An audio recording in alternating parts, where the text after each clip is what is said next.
Hi అండి, అందరికీ నమస్కారం. ఈరోజు మనం శృంగార మదనం 5వ భాగంలో ఏం జరిగింది అనేది తెలుసుకుందాం. విసురుగా బయటకు వచ్చిన గౌతమ్ ఎటుపోవాలో తెలియక అలాగే బీచ్ వైపు వెళ్ళాడు. అర్ధరాత్రి సముద్రం నుండి వచ్చే చల్లని గాలి, పౌర్ణమి ఏమో చంద్రుడు వెలిగిపోతూ ఉన్నాడు. ఎందుకో గౌతమ్కి తాను తన బుజ్జమ్మ కలిసిన రోజు గుర్తుకు వచ్చింది. మనసంతా తెలియని పరవశానికి లోనైంది. ఎప్పుడు మనసు బాగోలేకపోయినా బీచ్కి రావడం, అలా వచ్చిన ప్రతిసారి తాను తన బుజ్జమ్మ కలిసిన ఆ ప్రదేశానికి వెళ్ళి తనే తీరా అక్కడ కూర్చొని రావడం అలవాటైపోయింది. ఈ రోజు కూడా అక్కడికి వెళ్ళాలి అనిపించింది. కారు దిగి నడుచుకుంటూ వెళ్ళి అక్కడ కూర్చొని తనివి తీరా సముద్రాన్ని, చంద్రుణ్ణి, పున్నమి వెన్నెలను చూస్తూ తన జ్ఞాపకాన్ని ఊహించుకుంటూ ఉన్నాడు. బుజ్జమ్మ, నువ్వెక్కడో నేనిక్కడ, మనసు మాత్రం మనం విడిపోయాం. నీ నవ్వులు, నీ కన్నులు, నువ్వు నిగ్గులు ఏవని గుర్తించుకోను. మేఘాలతో ప్రేమలేఖ రాసి అనుక్షణం నీకు పంపుతున్నాను, చేరుతున్నాయ నీకు అని ఆలోచిస్తూ ఉంటాడు. ఎంతసేపైనా రాధిక కలవరం తగ్గదు. గదిలో నుండి బయటకు వచ్చి బాల్కనీలో నిలబడింది. ఎదురుగా కనిపిస్తూ సముద్రం రమ్మని ఆహ్వానం పంపినట్లు తన వాడి సందేశం తనకు చేరుతున్నట్లు అనిపించింది. సముద్రం నుండి వచ్చే చల్లని గాలి గిలిగింతలు పెడుతూ మోముని ముద్దాడుతుంది. ఎందుకో అప్రయత్నంగానే గౌతమ్ గుర్తుకొచ్చాడు. ఆ సమయంలో అక్కడికి వెళ్ళాలి అనిపించింది. అటు తిరిగి చూసింది. తన భర్త అసలు స్పృహ లేకుండా పడుకున్నాడు. తనకి ఇప్పుడు 52 ఏళ్ళు. బీపీ కూడా ఉంది. అందుకు నిద్ర కూడా పట్టదు. అందుకే పడుకునే ముందు తప్పకుండా స్లీపింగ్ పిల్స్ వేస్తాడు. రాత్రి పడుకుంటే మరుసటి రోజుకు మెలకు వచ్చేది. ఇంకేమీ ఆలోచించకుండా అక్కడికి వెళ్ళాలి అని నిర్ణయించుకుంది. తనకు కూడా తన మొదటి కలయిక గుర్తుకొచ్చింది. అనుకోకుండానే బుగ్గలపై చిరు సిగ్గు తొంగి చూసింది. ఆ ప్రదేశాన్ని చూడాలి అనిపించింది. ఇంకొక క్షణం కూడా ఆగనే లేదు. తన చుట్టూ శాల్ని కప్పుకొని సముద్రం వైపు నడక మొదలుపెట్టింది. ఆ దారి ఎక్కడ అనేది తనకింకా గుర్తుంది. ఏమీ మారలేదు. కాకపోతే అప్పుడు అంతా చీకటి. ఇప్పుడు కొత్తగా లైట్స్ వచ్చాయి. దానితో ఆ ప్రదేశం అంతా వెలిగిపోతూ ఉంది. వెన్నెల ప్రియుడి దరికి దారి చూపుతున్నట్లుంది. ఆలోచనతో సహవాసం చేస్తూ నడక సాగించింది రాధి. అలవాటైన దారి కష్టంగా అనిపించలేదు. నడుస్తున్న రాధి ఒక్క క్షణం ఆగింది. ఎందుకంటే తనకు రావాల్సిన స్థానానికి చాలా దగ్గరగా వచ్చేసింది. కానీ ఇక్కడ ఎవరో ఉన్నారు. ఎవరు అనేది సరిగ్గా కనబడటం లేదు ఆమెకి. అటువైపు తిరిగి కూర్చొని ఉండటం వల్ల మొహం కనబడటం లేదు. గౌతమ్ నీడని కూడా రాధి పోల్చుకోగలదు. అప్రయత్నంగానే తన నోటి నుండి కన్నయ్య అని పిలుపు వచ్చింది. రాధి మనసు ఆనందంతో నిండిపోయింది. మనసు సంతోషాన్ని పట్టలేక కన్నీళ్ల రూపంలో సంతోషాన్ని తెలియజేసింది. జ్ఞాపకాల కోసం వస్తే జ్ఞాపకాలు అన్ని వాస్తవ రూపం దాల్చి తను ఎదురుగా నిలబడినట్లు అనిపించింది. ఎదురుగా ఉన్నది గౌతమ్. ఖచ్చితంగా అది తన గౌతమ్. తన మనసుకు తెలుసు. తన కళ్ళు ఎప్పుడు తన్ని మోసం చేయవు. ఎందుకంటే తనను వదిలి వెళ్ళినప్పటి నుండి ఒక్క క్షణం తనను వదలనే లేదు. తాను నీడలా మారి తన గురించి తెలుసుకుంటూనే ఉంది. కావ్య ఎప్పటికప్పుడు చెబుతూనే ఉంది. కుదిరినప్పుడల్లా తన పిక్కును కూడా పంపించేది. పేపర్లో వచ్చింది అని అక్కడ కూర్చుని ఉన్నది ఖచ్చితంగా అది తన గౌతమే అనుకుంది. వేగంగా కొట్టుకుంటున్న తన గుండె సడి చెప్తుంది. శ్వాసలోని భారం తెలుపుతూ ఉంది. కళ్ళల్లోని కన్నీరు చెబుతూ ఉంది తన వాడు తనకెదురుగా ఉన్నాడు అని. పరిచయం అనేది మనిషికి కావాలి, మనసుకు కాదు. ఎదురు చూసిన కళ్ళకి వరమై వచ్చావా కన్నయ్య అని ఒక క్షణం పరిగెత్తుకుంటూ వెళ్ళి తన ముందు నిలబడి తనను గట్టిగా కౌగిలించుకోవాలి అని ఉంది. ఊపిరి ఆగిపోయేలా, ఇంతవరకు పడ్డ కష్టాలన్నీ మర్చిపోయేలా, ఎప్పటికీ అతని కౌగిలి నుండి విడుదల కాని బందీలా ఉండిపోవాలి అనిపించింది. తన నుదుటి మీద ముద్దు పెట్టుకోవాలి అనిపించింది. తనకి ఇష్టమైనవి అతని కన్నులు. ఆ కళ్ళను ముద్దు పెట్టుకోవాలి అనిపించింది. అతి కష్టం మీద తనని తాను ఆపుకొని అతన్ని చూస్తూ ఉంది. అతని మొహం చూస్తూ అతని మనసు చదవాలని చూస్తుంది. ఏదో విచారం. అసలు తాను చూసిన నవ్వే లేదా మొహంపై. అతన్ని అలా చూసి మనసంతా దిగులుగా అనిపించింది. అంతే కదా, మన అనుకున్న వారు మనకు బాగా కావలసిన వారు కష్టంలో ఉంటే మనం కుదురుగా ఉండలేము. ఈ సమయంలో ఇక్కడ ఉన్నాడంటే ఏదో జరిగింది. ఎలా తెలుసుకోవడం అని అనుకుంటూ ఉంది. తనకి గౌతమ్కి మధ్య జాలరి వాళ్ళు పెట్టిన పడవ అడ్డంగా ఉంది. తను నిలబడిన చోటు నుండి గౌతమ్ స్పష్టంగా కనపడుతున్నాడు. కానీ గౌతమ్కి తాను అస్సలు కనపడదు. అందుకే వెనకాల నిలబడి తనను గమనిస్తూనే ఉంది. కూర్చున్న గౌతమ్ అలాగే వెల్లకిలా పడుకొని ఆకాశం వైపు చూస్తూ వెన్నెలను చూస్తున్నాడు. ఎందుకో ఒక్క క్షణం తనని ఎవరో చూస్తున్నట్లు అనిపించింది. తనకు బాగా కావలసిన వారు ఎవరో తన పక్కన ఉన్నట్లు అనిపించింది. వాళ్ళ చూపులు తెలుస్తూ ఉన్నాయి, కాదు గుచ్చుకుంటున్నాయి. అప్రయత్నంగానే బుజ్జమ్మ అంటూ చుట్టూ చూశాడు. గౌతమ్ తిరిగేసరికి రాధి పూర్తిగా పడవ వెనక వెళ్ళిపోయింది. చుట్టూ చూసిన గౌతమ్కి ఎవ్వరూ కనపడలేదు. ఎందుకో తనని ఎవరో గమనిస్తున్నట్లు చూస్తున్నట్లు అనిపిస్తుంది. కానీ చుట్టూ ఎవ్వరూ లేరు. బుజ్జమ్మ, చుట్టూ నువ్వు ఉన్నట్లే అనిపిస్తుంది. నీ జ్ఞాపకాల వేదన మనసుకి. ఏం పాపం చేశానో, ఇన్ని రోజులు దూరం అనే శాపంలో ఉన్నాను. కనపడకపోతే మర్చిపోవడానికి, కలవకపోతే విడిపోవడానికి మన బంధం కాదు, తాత్కాలికం కాదు. నా ఆత్మలో నువ్వు లీనమయ్యాక ఇంక మరుపు ఎక్కడా? ఎంతసేపైనా ఎడతెగని ఆలోచనలతో ఇంకా అక్కడ ఉండలేక గౌతమ్ ఇంటికి బయలుదేరాడు. గౌతమ్ని చూస్తూ గౌతమ్ వెళ్ళాక బయటకు వచ్చిన రాధి గౌతమ్ కూర్చున్న చోట కూర్చొని అపురూపంగా ఆ స్థలాన్ని తడుముతూ, కన్నయ్య, మనసు పడ్డాను కానీ నిన్ను మనువాడలేకపోయాను. మనసు ఇచ్చిన నువ్వు ఇప్పటికీ మరువలేదని తెలుస్తూ ఉంది. నీ నుండి ప్రేమను పొందాను, కానీ నీకు ప్రేమను పంచలేని దురదృష్టవంతురాల్ని. జీవితాన్ని గెలవాలని ప్రేమలో ఓడిపోయాను. నిన్ను వదిలేసి నేను వెళ్ళిపోయాను. కానీ నిన్ను వదిలి వెళ్ళాకే తెలిసింది నేను ఓడిపోయాను అని. ప్రేమ లేని జీవితంలో గెలుపు గెలుపు కాదు అని. అనుకోకుండా నిన్ను కలిపాను, కానీ అనుకున్నా కూడా దూరం కాలేనంత దగ్గరైపోయావు. మళ్ళీ అనుకోకుండా దూరం అయిపోయాను. ఇందులో తప్పు ఎవరిదైనా శిక్ష మాత్రం మనసుకి. నీకు నాకు ఎన్నాళ్ళు ఈ వేదన? ప్లీజ్ కుదిరితే నన్ను క్షమించు. ఐఆమ్ సారీ అని ఏడుస్తూ కూర్చుంది రాధి. నువ్వు ఎందుకో బాధపడుతూ ఉన్నావు. అర్థమైనా ఆ బాధని తీర్చలేని అసమర్థురాల్ని. గౌతమ్ జ్ఞాపకాల్లోనే గడిపిన రాధి చుట్టూ చూసింది. తెల్ల వారుతుండగా ఇంటికి బయలుదేరింది. ఇంటికి వెళ్ళిన గౌతమ్కి చూస్తే కళ మంచి నిద్రలో ఉంది. తనని ఏమాత్రం కదిలించక అలాగే చూస్తూ ఆమెను ఎలా సంతోషపెట్టాలి, మామయ్యకి ఇచ్చిన మాట తప్పకుండా ఎలా చూసుకోవాలి, ఎంత ఆలోచించినా నాకు అర్థం కావడం లేదు అనుకుని అలాగే నిద్రపోయాడు గౌతమ్. కళ మనస్తత్వమే ఒక రకం. ఆమె చిన్నప్పటి నుండి ఈ మగ్గాలను ఇష్టపడేదే కాదు. లైఫ్ చాలా విలాసవంతంగా ఉండాలని కోరుకునే ఆమె ఉండే చోట సెంట్రల్ గవర్నమెంట్ ఉద్యోగం చేసే వాళ్ళు కూడా ఉండేవారు. వారిని చూసి లైఫ్ అంటే గవర్నమెంట్ జాబ్ వాళ్ళదే అని ఫిక్స్ అయిపోయింది. 9 నుండి 5 వరకు ఉద్యోగం, తర్వాత భార్యా పిల్లలతో ఆనందంగా ఉల్లాసంగా జీవితం భద్రంగా గడుపుతారు అని అనుకునేది. అందుకే పెళ్ళనేది చేసుకుంటే గవర్నమెంట్ ఉద్యోగం చేసేవాడినే చేసుకోవాలి అనుకునేది. కానీ ఇలా అనుకోకుండా తండ్రి చనిపోవడంతో తన పెళ్లి తన మేనత్త కొడుకుతో జరగడంతో అది తండ్రి చివరి కోరిక కావడంతో ఏమీ చేయలేక తెలియని అసంతృప్తితో జీవిస్తుంది. కుదిరినప్పుడల్లా గౌతమ్ని సాధిస్తూ ఉంటుంది. ఇలా తన ఈగోని శాంతపరుస్తుంది. గౌతమ్ కార్ ఒక గవర్నమెంట్ ఆఫీస్ ముందు ఆగింది. అందులో నుండి అతను కళా దిగారు. వెంటనే కిరణ్ వచ్చి వాళ్ళ ముందు నిలిచాడు. అతన్ని ఎక్కించుకొని వాళ్ళ ఇంటికి వెళ్ళాడు. అతడు రెవెన్యూ డిపార్ట్మెంట్లో గుమస్తా. కారు ఆగడంతో తల్లి అతని 3 చెల్లెళ్ళు చూస్తున్నారు. గౌతమ్ కారులో నుంచి 2 పెద్ద దండలు తీసి చేత్తో పట్టుకొని లోపలికి నడిచాడు. హాల్లో నిలబడి 2 వైపు చూశాడు. 2కి చెరో దండ ఇచ్చాడు. ఈ లోపల చెల్లెళ్ళు తల్లి ఆ గదిలోకి వచ్చారు. కళా కిరణ్ 2 దండలు మార్చుకున్నారు. తల్లి హారతిచ్చింది. గౌతమ్ పళ్ళెంలో 10 లక్షలు వేశాడు. తర్వాత కిరణ్ షేక్ హ్యాండ్ ఇస్తూ, నిండు మనసుతో నా భార్యని పునర్వివాహం చేసుకున్నందుకు అభినందనలు అన్నాడు. తర్వాత కళా వైపు తిరిగి, నీ కోరిక కూడా నెరవేరింది కదూ, ఇక హాయిగా ఉండు అన్నాడు. చేతులు 2 కోటు జేబుల్లో పెట్టుకొని తాపీగా బయటకు వచ్చి కార్ స్టార్ట్ చేశాడు. దంపతులిద్దరూ కారు వద్దకు వచ్చారు.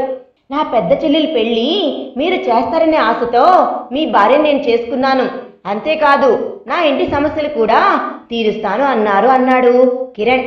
గౌతమ్ నవ్వి, పెద్ద చెల్లెలే కాదు మిగతా చెల్లెళ్ళ పెళ్లిళ్ళు కూడా చేస్తాను.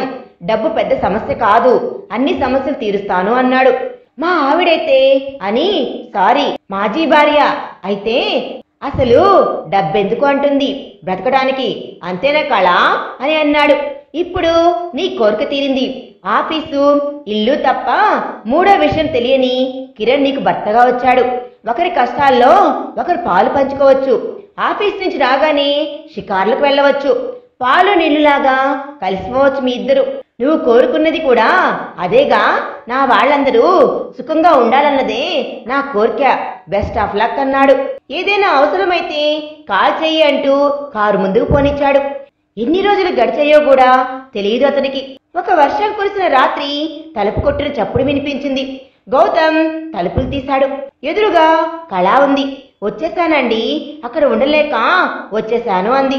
ఏమైంది కళ అని అన్నాడు. సాయంత్రం పూట పార్కులకు వెళ్ళడం లేదా? ఒకళ్ళ కష్టాలు మరొకరు పాలు పంచుకోలేకపోయారా? ఆత్రంగా అడిగాడు. ఆ జానాబెత్తుడి బతుకు నా వల్ల కాదు. అంత తక్కువ జీతంలో ఎవరు బతకలేరు. ఆ ఆడపడుచుల సనుగుడు, అత్త సాధింపులు, దాంతో ఇంతకు ముందులా ఆయన ఇంటికి కూడా పెందలకాడే రావడం లేదు. స్నేహితులతో తిరిగి ఏ అర్ధరాత్రి వస్తున్నారు. ఈ మధ్య సిగరెట్లు కూడా తెగ కాలుస్తున్నారు. కానీ నాకు సిగరెట్ పొగ అస్సలు పడదు. మీకు తెలుసు కదా మందు తాగుతున్నారు అని. అలాగే తాగేవాళ్ళంటే నాకు అస్సలు నచ్చదు అని మీకు తెలుసు కదా అంది. వద్దని చెప్పలేకపోయావా అన్నాడు. చెప్పానండి, పెళ్ళైన మొదట్లో కొంతకాలం మానేశారు, మళ్ళీ ఇప్పుడు మొదలు పెట్టారు. ఎందుకని అడగలేకపోయావా అన్నాడు. అడిగానండి, ఎందుకని అడిగితే బాధలు టెన్షన్ మర్చిపోవడానికి అన్నారు అని అంది. మరిప్పుడేం చేస్తావు అన్నాడు. ఆయన వదిలేసి ఏదైనా ఉద్యోగం చేసుకుని వెళ్ళిపోదాము అనుకుంటున్నాను. ఏ వర్కింగ్ ఉమెన్స్ హాస్టల్లోనో ఉంటాను, లేదా సన్యాసం స్వీకరించిపోతాను. నాకు ఎలాగో చదువులేదు కదా. అదే మంచిదనుకుంటా కళ. నీ మనస్తత్వానికి ఎలాంటి మొగుడు సరిపోడు అని అన్నాడు. అదేంటండి అనంది. తన కొన్న చీర కన్నా తన తోటి కోడలు కోరుకున్న చీర బాగున్నట్లు తోచడం సహజం. చీరల వరకు నగల వరకు అయితే, వస్తువులైతే పర్వాలేదు, కానీ అది జీవితానికి కూడా అన్వయించుకుంటే కష్టం. నీ మొగుడు నీ కాపురం కన్నా ఎదురింటి కాపురం బాగున్నట్లు అనిపించి మరుక్షణం నీ సుఖశాంతులు కరువైనట్లే. ఇది తెలుసుకోగలవు చాలు అన్నాడు. గౌతమ్కి చప్పున మెలకు వచ్చింది. ఒళ్ళంతా చెమటలు పట్టింది. చాలా సుదీర్ఘమైన కళ. తల పక్కకు తిప్పి చూశాడు. కళ నిద్రపోతూ ఉంది ప్రశాంతంగా. వచ్చిన కళే అతన్ని వెంటాడుతూ ఉంది. అతనికి భయం కూడా వేసింది. ఏమిటి ఈ కళ ఎట్లా వచ్చింది? దానికి అర్థమేమిటి? తన నుంచి తన భార్య దూరంగా వెళ్ళిపోవాలని మనసులో కోరుకుంటున్నాడా?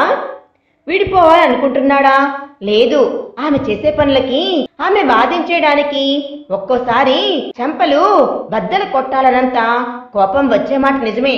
అంత మాత్రం చేత విడిపోవాలనుకోలేదు. ఎప్పుడూ తన దురదృష్టానికి తనలోనే ఏడ్చుకునేవాడు. అంతే. పెళ్ళైన కొత్తల్లో ఇప్పటికన్నా ఎక్కువ కష్టపడేవాడు. దాన్ని అర్థం చేసుకునేదే కాదు. మీరు ఎందుకింత కష్టపడ్డం, ఎవరు కష్టపడమన్నారు లాంటి మాటలే అనేది. నీ మనిషి అయినా గుర్తింపు కోసమే చాలా పనులు చేస్తాడు. అలాంటి గుర్తింపు ఇంట్లో జీవిత భాగస్వామికి దగ్గర కాకపోతే ఏం లాభం? పోనీ డబ్బుంటే ఇష్టం లేదా అంటే అదేమీ లేదు. పార్టీలకి మిగతా వాటికి విచ్చలవిడిగా ఖర్చు చేస్తుంది. ఏదైనా చెప్పాలని చూస్తే వెంటనే వాదనకు దిగుతుంది. చాలండి, ఇది తర్కం నేర్చుకున్నారు అని అంటుంది. ఇంకేం మాట్లాడాడు గౌతమ్.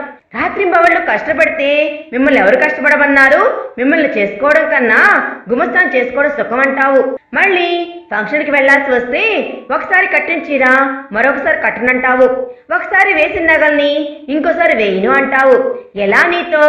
చీచి, పెళ్ళానికి ఎవరన్నా మంచి చీర కొని పెడదాము అనుకుంటారు, కానీ ఇలా వాదనలతో కడుపు నింపుదాము అనుకోరు. అతనికి విసిగేస్తుంది ఆమె ప్రవర్తన. ఎంత చెప్పినా అర్థం చేసుకోలేని భార్యను చూసి ఎక్కడికి వెళ్ళినా, పెళ్లి కానీ ఫంక్షన్కి గాని వెళ్ళగానే 10 మంది కళ్ళు తన మీద, తన చీర మీదే పడాలి. తన నగల గురించి అడగాలి. తను సెంటర్ ఆఫ్ అట్రాక్షన్ అవ్వాలి. అదే ఆమె కోరిక. జీవితంలో మరే అచీవ్మెంట్ లేనట్లుగా ఉంటుంది. గౌతమ్కి ఇంకా అదే కళ గుర్తుకు వస్తూ ఉంటుంది. ఎందుకు వచ్చింది ఆ కళ, దాని అర్థమేమిటి అని నిద్ర రాక చాలాసేపు అటు ఇటు పొల్లాడాడు. అతడికి తన గతం గుర్తుకొచ్చింది. ఒకప్పుడు తిండి లేక నీళ్లు తాగి కటిక నేల మీద పడుకొని భవిష్యత్తు గురించి ఆలోచించేవాడు. ఇప్పుడు వర్తమానం గురించిన ఆలోచన, భవిష్యత్తును గురించిన ఆలోచనలలో ఆనందం ఉంది. మనిషి వర్తమానం గురించి ఆలోచిస్తున్నాడంటే బాధలో ఉంటాడన్నమాట. తాను దగ్గరికి రావాలి అనుకుంటుంది. అది తనకు నచ్చదు. ఏ మొగుడైనా పెళ్ళాన్ని బ్రతిమాలి మంచి చేసుకుంటాడు, అది కూడా తెలీదు, కర్మ అంటుంది. ఎందుకు చేసుకుంటాడు? రాత్రి అయ్యేసరికి ఆమె కావాలి కాబట్టి. తప్పు తనదే అనిపిస్తే పగలే చేసుకోవచ్చుగా, అవసరం వచ్చినప్పుడే ఎందుకు చేసుకుంటాడు? ఈ విషయం గుర్తించి కూడా గుర్తించినట్లు కనబడటం ఆడవాళ్ళ అజ్ఞానమా లేక అతి తెలివా? ఏదేమైనా ఈ రకమైన దూరం తన మధ్య నుంచి పోదు.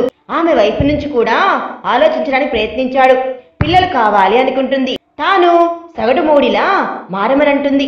పిల్లల్ని స్కూలుకు తీసుకుని వెళ్ళడం, పెళ్ళాంతో కలిసి కూరగాయల మార్కెట్కి వెళ్ళడం, పొద్దున్నే 10ంటికి ఆఫీస్కి వెళ్ళడం, వెళ్ళి సాయంత్రం 5ంటికి వచ్చేయడం, సినిమాలు, పార్కులు, ఈవినింగ్ షాపింగ్లు, చాలా మంచి విషయాలు. చాలా మంది కోరుకునేది కూడా అదే. కానీ రోజు రోజుకి మనిషి జీవితం సంక్లిష్టమవుతున్న రోజుల్లో, జీవన వ్యయం పెరుగుతున్న రోజుల్లో ఇది సాధ్యమేనా? పక్కింటాయన్ని చూడండి, భార్యనంత ప్రేమగా చూసుకుంటాడో అంటుంది. ఈ పక్కింటి వాళ్ళందరినీ మిషన్ గన్తో కాల్చి చంపేయాలి. తన సంసారం తప్ప ప్రపంచంలో మిగతా సంసారాన్ని హాయిగా ఉన్నట్లు ఆడవాళ్ళందరికీ అనిపిస్తుంది ఎందుకో. అసలు ఈ పక్కింటి కాన్సెప్ట్ ని భూస్థాపితం చెయ్యాలి. ప్రతిదానికి పక్కింటిని చూసి నేర్చుకోండి అంటారు. అదే తన బుజ్జమ్మ ఎంత ఉన్నా ఎలా ఉంటుంది, ఎదుటివారిని ఎంత బాగా అర్థం చేసుకుంటుంది, కళ్ళని చూసి వాళ్ళ మనసును చెప్తుంది. ఇంకా ఆలోచించే కొద్దీ గౌతమ్కి పిచ్చెక్కినట్లుంది. అందుకే రోజు కన్నా తొందరగా ఆఫీస్కి వెళ్ళిపోయాడు. ఆ రోజు నుండి శేషేంద్ర కూడా రోజు వస్తాను అన్నాడు కంపెనీకి. తెల్లవారుజామున ఇంటికి వచ్చిన రాధి తన పనుల్లో లీనమైపోయింది. అన్యమనస్కంగానే ఆఫీస్కి వెళ్ళాలి అని శేషేంద్ర రెడీ అయ్యి డైనింగ్ టేబుల్ దగ్గరికి వచ్చాడు. కూర్చోండి, వడ్డిస్తాను అంది. ఆమెను చూస్తూ కూర్చున్న శేషేంద్ర ఆమె వడ్డిస్తుంటే, రాత్రి ఎక్కడికి వెళ్ళావు చెప్పకుండా, అందునా అర్ధరాత్రి అన్నాడు. రాధిక అవక్కై చూస్తుంది. ఆమెనే చూస్తూ, ఎలా తెలిసింది అని చూస్తున్నావా బంగారు? నేను మత్తులో ఉండొచ్చేమో కానీ నా స్టాఫ్ కాదు కదా. అర్ధరాత్రి ఎక్కడికి వెళ్ళావు? ఏ శరీరం మాట వినలేదా అన్నాడు. రాధిక శరీరం అంతా చెమటలు పట్టాయి, చేతులు చిన్నగా ఉడుకుతున్నాయి. అది రాత్రి నిద్ర రాకపోతే అనంది. నిద్ర రాకపోతే అర్ధరాత్రి సముద్రం దగ్గరికి వెళ్ళావా తోడు కోసం అని అన్నాడు. ఎందుకో చూడాలి అనిపించింది. ఎవరిని? సముద్రాన్నా లేక మరెవరినైనా అన్నాడు. అటువంటిదేమీ లేదండి, నిజంగా అని అంది. మూగ మనసులు పవిత్ర ప్రేమ లాంటి స్టోరీస్ ఏమైనా ఉంటే మనసులోనే సమాధి చేసేయి, కనీసం జ్ఞాపకాలన్నా మిగులుతాయి. అదే నేను సమాధి చేయడం మొదలు పెట్టాననుకో, అవశేషాలు కూడా మిగలవు. తలుచుకోవడానికి జాగ్రత్తగా ఉండు. లండన్లో నువ్వు మీ పిన్ని చేసిన నిర్వాహకం అంతా నాకు తెలుసు. పోనీలే ఏదో కక్కుర్తి పడుంటావు అని, వయసులో ఉన్నావని సరిపెట్టుకున్నాను. పెళ్ళైన తర్వాత నీ బిహేవియర్ని చూసి సర్దుకుపోయాను అని అన్నాడు. రాధి వణికిపోయింది. అప్రయత్నంగా తన చేతిని తన కడుపుపై ఉంచింది. ఏంటి ఎలా తెలుసుకుంటున్నా అనుకుంటున్నావా? నేను శేషేంద్రాని, అయినా నాకు ఇంద్రుడిలా ఒళ్ళంతా కళ్ళే బేబీ, ఏది నన్ను దాటిపోదు అన్నాడు.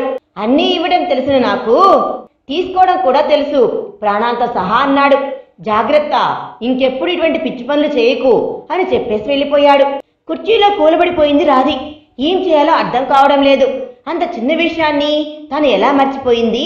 భర్త స్లీపింగ్ టాబ్లెట్స్ వేసుకుంటారు కానీ సెక్యూరిటీ వాళ్ళు అంతా మెలుకునే ఉంటారు కదా. ఎలా మర్చిపోయాను? భగవంతుడా, భయం వేస్తుంది. ఈయనకు అనుమానం వచ్చేసింది. ఒక్కసారి అనుమానిస్తే చచ్చేంత వరకు ఆ అనుమానమే పోదు. శేషేంద్ర పేరుకు తగ్గట్లు పాము పడక ఉన్న వ్యక్తి. తాను అనుక్షణం పాము నీడలోనే ఉంది. ఈ విషయం తనకి తప్ప ఇంకెవ్వరికీ తెలియదు. ఇప్పుడు ఏం చేయాలి? గౌతమ్ని ఎలా కాపాడుకోవాలి? వాడి సమస్య ఏమిటి అనేది ఎలా తెలుసుకోవాలి? నేను ఏదో ఒక దారి చూపించు అని దండం పెట్టుకుంది.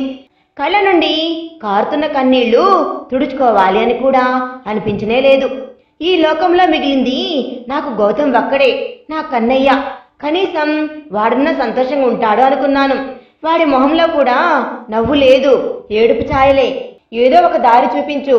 నాన్నను ఎలాగో కాపాడుకోలేకపోయాను, కనీసం నా కన్నయ్యనైనా కాపాడుకునేటట్టు చెయ్యి ప్లీజ్. నా సమస్తం నువ్వే, నాకంటూ ఉన్నది కూడా నువ్వే, తనివి తీరంది నీవే, తలపించేటి తపనవి నీవే, మనసు మురిసేది నీలో, ఆని ముత్యమై మెరిసేది నాలో. అన్నీ నీవే, అంతటా నీవే, నాలో నిండిపోయింది కూడా నీవే. ఎలా నిన్ను చేరేది కన్నయ్యా అనుకుంటూ బాధపడుతూ ఉంటుంది రాధి. ఇంతలో కావ్య వచ్చింది. నిస్తేజంగా కూర్చున్న రాధిని చూసి ఏమైంది, అలా కూర్చున్నావేంటి అంది. జారే కన్నీళ్లను చూసి కంగారు పడింది. ఏమైంది రాధి అని అంది. కావ్య, నాకు భయంగా ఉంది, ఏమీ తోచడం లేదు అని అంది. ఏమైందో ముందు చెప్పు అని అంది. జరిగిందంతా చెప్పింది రాధి. ఇప్పుడు ఏం చేయాలనుకుంటున్నా అంది. ఏమీ అర్థం కావడం లేదు అని అంది రాధి. గౌతమ్ దగ్గర మనకు తెలిసిన వాళ్ళు ఉండాలి, ఎవరైనా. అటువంటి వాళ్ళు ఎవరు? ఆలోచించు. ఎంత ఆలోచించినా పాత వాళ్ళు ఎవ్వరూ గుర్తుకు రావడం లేదు. వేణు అని అంది. నా గురించి గౌతమ్ చెప్పేస్తాడు, వాడికి గౌతమ్ అంటే అంత ఇష్టమనంది.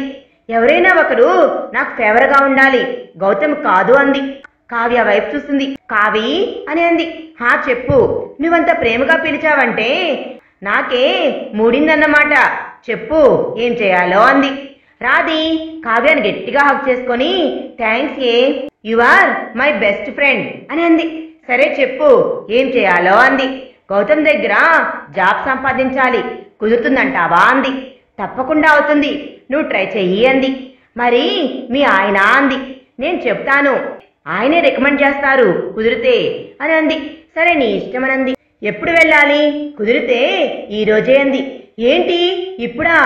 ఇంట్లో బబ్లు ఉన్నాడే, వాణ్ణి అమ్మ చూసుకుంటుందిలే, నీకేంటి ఏమైనా చెప్తావు, వాణ్ణి ఒప్పించి రావాలి. సరే కుదిరితే ఈ రోజు లేదా రేపు వెళ్తాను, ఏ విషయం కాల్ చేసి చెప్తాను అంటూ వెళ్ళిపోతూ కావ్య ఒక క్షణం ఆగి రాధి ఒక మాట అడగనా అంది. అడుగు, నీకెందుకు నా దగ్గర అంత మొహమాటం అంది. మొహమాటం కాదే, అడిగితే నువ్వేమైనా హర్ట్ అవుతావేమో అని అంది. ఎందుకే వాడంటే నీకు అంత ఇష్టం అని అడిగింది. రాధి ఒక క్షణం ఆలోచించకుండా ఇష్టం కాదు, ప్రాణం, ఊపిరిలా మారి వాడి జ్ఞాపకాలతో బతుకుతున్నాను. నువ్వు తిన్నావా లేదా అని సొంత వాళ్లే ఆలోచించిన ఈ రోజుల్లో అసలు మనల్ని పట్టించుకోని వాళ్ళు మన చుట్టూరా ఉన్నప్పుడు నా కళ్ళని చూసి నా మనసులో బాధను కనిపెట్టాడు. నువ్వు తింటే నేను తింటాను అన్నాడు అని మొండికేసి కూర్చున్నాడు. ఏ దిక్కు తోచకుండా నిస్తేజంగా ఉన్నప్పుడు నాతో పాటు కలిపి అడుగేసి నన్ను ముందుకు నడిపించాడు. ఏమో ఇది అని నేను చెప్పలేను. తల్లి, తండ్రి, తోబుట్టువు, స్నేహితుడు, ప్రియుడు, సకుడు, భర్త అన్నీ వాడే అంతరంగాన. కావ్య మరొక మాట కూడా మాట్లాడలేదు. రాధి మనసులో గౌతమ్ స్థానం చూసి ఆశ్చర్యపోయింది. గౌతమ్ కాల్లో ఉంటే శేషేంద్ర వచ్చాడు. వేణు కంపెనీ మొత్తం చూపించాడు. అందరూ కలిసి గౌతమ్ క్యాబిన్ కి వచ్చారు. అంత అందంగా ఉన్న గౌతమ్ క్యాబిన్ ని చూసి లోపల ఈర్ష్యపడ్డాడు. Well done Gautam, great job man. ఇంత వ్యాపార సామ్రాజ్యాన్ని ఇంత తక్కువ టైంలో ఎలా అని అన్నాడు. గౌతమ్ చిన్న నవ్వు నవ్వి వదిలేశాడు. సీక్రెట్ అయితే వద్దులే అన్నాడు. అదేం లేదు సార్, నేను ఇలా మారాలి అనుకోవడం ఒకరి కోరిక, అది తీర్చాను అంతే అన్నాడు. ఓహో, అయితే ఫ్లాష్ బ్యాక్ లో నుంచి లవ్ స్టోరీ ఉందన్నమాట, మాకు చెప్పవా అని అన్నాడు శేషేంద్ర. అదేమీ లేదు, నా గుండె గుడిలో ఉన్న దేవత అందరికీ చూపించలేను అన్నాడు. క్యాబిన్ లోపల ఇంకో క్యాబిన్ చూసి అదేంటి అని అడిగాడు. ఏమీ లేదు అని అనగానే ఆహా అదేనా నీ గుడి అంటూ మూసి ఉన్న రూమ్ చూపించాడు. అన్నింటికీ గౌతమ్ నుండి చిరునవ్వే సమాధానమైంది. ఎక్కడో శేషేంద్ర ఇగో బాగా హర్ట్ అవుతుంది. ఇంత చిన్న వయసులో ఇంత దక్షత, తెలివి, కష్టపడే తత్వం, మొదటి నుండి అన్నీ తెలుసుకునే గౌతమ్ కంపెనీని పబ్లిక్ ఇష్యూకి రాగానే కావాలని ఎక్కువ షేర్స్ కొన్నాడు, ఏదో ఒక రూపంలో సొంతం చేసుకోవాలి అని. అందులో భాగంగానే షేర్ హోల్డర్గా అతని కంపెనీలోకి రావడం, క్రమక్రమంగా అందులోని లోటుపాట్లు తెలుసుకొని దానిని తనకు అనుకూలంగా మార్చుకోవడం. అవును, ఒక సామాన్య చేనేత కుటుంబానికి చెందిన వాడివి ఇంత గొప్ప వ్యాపార సామ్రాజ్యాన్ని ఎలా సృష్టించడం? ఏమైనా నిధులు దొరికాయా మీ ఊర్లో అన్నాడు. అటువంటిదేమీ లేదు సార్, ఒక దేవత నా మీద ఉంచిన నమ్మకం, ఆ నమ్మకాన్ని పెట్టుబడిగా పెట్టాను. నేను సక్సెస్ కావాలి అని చాలా బలంగా కోరుకుందనుకుంటాను. అందుకే పంచభూతాలు కూడా ఆమె ప్రేమలో నిజాయితీకి నాకు అనుకూలంగా మారాయి. ఇదంతా తన వల్లే, అంతేకాని నీ గొప్పదాన్ని ఒప్పుకోవన్నమాట అని అన్నాడు. కష్టపడే తత్వం మనకు ఉన్నా దానికి తగ్గ అవకాశాలు, పెట్టుబడులు ఉండాలి కదా. చూపించకపోతే ఈరోజు ఇంతగా అభివృద్ధి ఉండేదే కాదు. ఎవరో ఆ లక్కీ చామ్, తన గురించి తెలుసుకోవచ్చా అని అన్నాడు.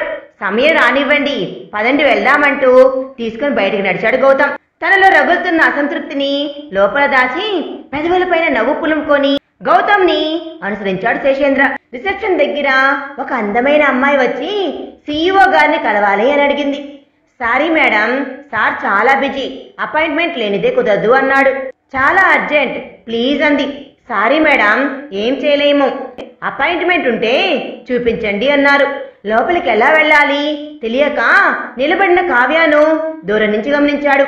అందమైన అమ్మాయిని చూసేసరికి మనసులో గంటలు మోగాయి. వెంటనే దగ్గరికి వచ్చి, ఎవరు మేడం, ఏం కావాలి అని అన్నాడు. కావ్య వేణుని గుర్తుపెట్టింది. CEO సార్ని కలవాలి, కానీ ఆయన చాలా బిజీ, విషయం ఏంటో చెప్పండి, నేను చూస్తాను అన్నాడు. లేదు, ఆయన్నే కలవాలి, ఆయన నాకు తెలుసు అంది. వేణు ఇంకేమీ ఆలోచించకుండా ఆమెను లోపలికి తీసుకుని వెళ్ళాడు. అప్పుడే శేషాంధ్రాన్ని పంపించి లోపలికి వస్తున్న గౌతమ్ అక్కడ కావ్యాన్ని చూసి ఒక్క క్షణం నిజమా కాదా అని కలవరపడ్డాడు. ఎందుకంటే కావ్యాన్ని చూస్తే ఆల్మోస్ట్ తన బుజ్జమ్మ దొరికినట్లే. ఎగ్జైట్మెంట్ లో కావ్య మేడం అని అరిచేంతలో కావ్య గమనించి పెదవులపై వేలు పెట్టి తల అడ్డంగా ఊపింది. ఆమె సైగను అర్థం చేసుకుని నార్మల్ గా ఆమె ముందుకు వచ్చాడు. తెలియనట్లు నటించాడు. ఎవరు అని అన్నాడు. అదేంటి, ఈవిడ నువ్వు తెలుసు అని చెప్పింది అని అన్నాడు. నేనా? కావ్య వైపు తిరిగి, నేను మీకు తెలుసా అని అన్నాడు గౌతమ్. నాది మీ ఊరే, మీకు దగ్గర చుట్టరికం. అవునా, ఎలా? పెద్దమ్మ కూతుర్ని అంది. ఆ వరుసకి గౌతమ్ ఆశ్చర్యపోయాడు. ఎందుకంటే కావ్య అనుకోకుండా చెప్పినా ఎవరూ లేని తనకి తోబుట్టువయింది. నిజంగానే మనసు సంతోషంతో నిండిపోయింది గౌతమ్కి. మరి తర్వాత ఏం జరిగింది అనేది మనం నెక్స్ట్ పార్ట్లో తెలుసుకుందాం. ఈ వీడియో కనుక మీకు నచ్చినట్లయితే ప్లీజ్ లైక్ చేయండి.